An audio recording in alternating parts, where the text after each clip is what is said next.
This podcast is sponsored by IQ Bar. I've got good news and bad news. Here's the bad news. Most protein bars are packed with sugar and unpronounceable ingredients. The good news? There's a better option. I'm Will, and I created IQ Bar plant protein bars to empower doers like you with clean, delicious, low-sugar brain and body fuel.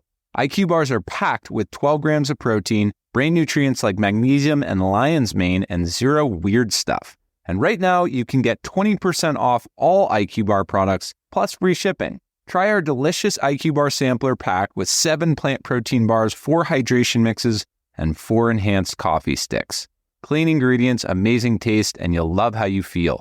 Refuel smarter, hydrate harder, caffeinate larger with IQ Bar. Go to eatiqbar.com and enter code BAR20 to get 20% off all IQ Bar products, plus free shipping. Again, go to eatiqbar.com and enter code BAR20. Global shipping is not normal again, and 2 of the world's biggest carriers are proving it by making opposite decisions about the Red Sea.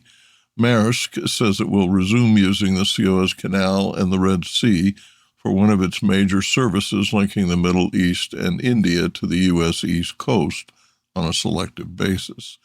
At the same time, CGM says it will continue diverting ships away from Suez on 3 major routes, citing ongoing uncertainty in the region. That split tells us something very important. There is no industry consensus that the Red Sea is open in a normal, dependable way. For much of 2024 and 25, the Red Sea was an exclusion zone, forcing ships to bypass the Cape of Good Hope. This diversion added 10 to 20 days to many voyages between Asia and Europe or the U.S. East Coast. The current situation is a 2-track system, not a complete resumption of normal traffic. Some shipping lines are cautiously reintroducing services through the Suez Canal, while others maintain full diversions. Consequently, 2 identical containers heading in the same direction can now experience vastly different transit times, costs, insurance conditions, and schedule reliability, all depending on the selected carrier and service you book. This development is significant beyond just the freight market. It has major implications for risk management and planning. For tea, it matters immediately. Tea is not perishable, but it is sensitive to time, heat, moisture, and container dwell. It's also tied to blending schedules, packing runs, promotions, and private label commitments. In a 2-track routing world, transit times become ranges, not dates.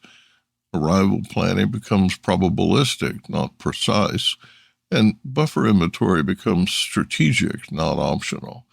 This is especially relevant for black tea, which is moving out of South Asia and East Africa into Europe and North America.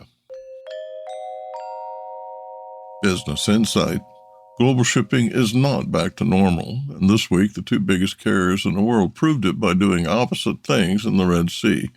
That tells you everything. There is no single planning assumption anymore. For tea, this isn't just a freight issue, it's an inventory issue, contract issue, a risk management issue. We're in a 2-track logistics world now. This isn't normal. It's managed volatility. The East Africa tea market opened in 2026 with strong volumes and broad buyer participation at the Mombasa tea auction. But the more important story is not how much tea was sold, it's which tea is being rewarded. The first major Mombasa sale of 2026 moved about 8.4 million kilograms of tea and attracted 48 buyers from international markets. Kenya accounted for the bulk of the offering, and major buyers included Global Tea, Chai Trading, LAB International, and Mitchell Cotts. From a supply and logistics standpoint, this confirms that East African production and market access remain resilient. But the auction also showed selective demand. Of the nearly 144,000 packages offered, almost 28,000 remained unsold. That's a reminder that the clearance is no longer automatic. Buyers are choosing carefully. The market is now clearly quality sorted. Well-made, consistent teas are being defended. Average or inconsistent teas are facing price pressure or no bids at all. Producers and market leaders are increasingly talking about premiumization, not as a branding story, but as a manufacturing discipline. The idea is simple: better processing, better sorting, better specs, better prices. Business insight. East Africa's auction system is liquid, but it's no longer forgiving. In 2026, factories will not be rewarded for how much they ship, but for how consistently well they make their tea. Volume is not the strategy. Price realization is. That's the market talking. T-Biz Mongolia-based correspondent Mindbayar Badarj writes that Taiwan 7-Eleven's new T-bar format has hit scale. In Taiwan, 7-Eleven's Cafe Reserve and T-bar format has now surpassed 500 stores, marking a meaningful scale-up of fresh tea drinks within one of the most developed convenience retail markets in the world. This format isn't just a corner of the store add-on. It integrates automated brewing systems, sugar and ice control, and a wide menu of customizable tea beverages engineered to deliver consistency and convenience at volume. This build-out comes as President Chain Store Corp., which is the owner of 7-Eleven Taiwan, reports December 2025 consolidated revenue of $964 million USD. That's about 30.5 billion new Taiwan dollars, a record sum.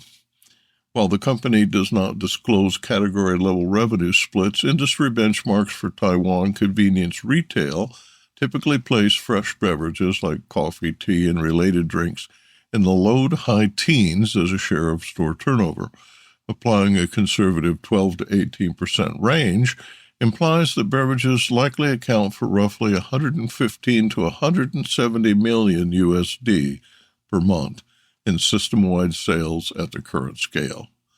Even at the low end of that range, this positioned beverages and increasingly tea-based formats as one of the most economically significant and strategically leveraged categories in the 7-Eleven Taiwan retail model.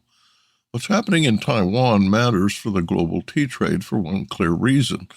Large retail platforms like this push demand towards leaf that is highly consistent, process-ready, and spec-aligned across hundreds of locations. Business insight.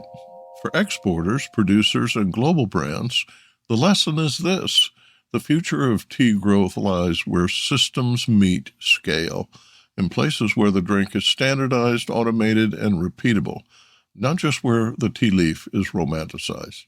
That's the demand signal coming out of Taiwan. Produced by Audavita Studios. Connect your voice to the world.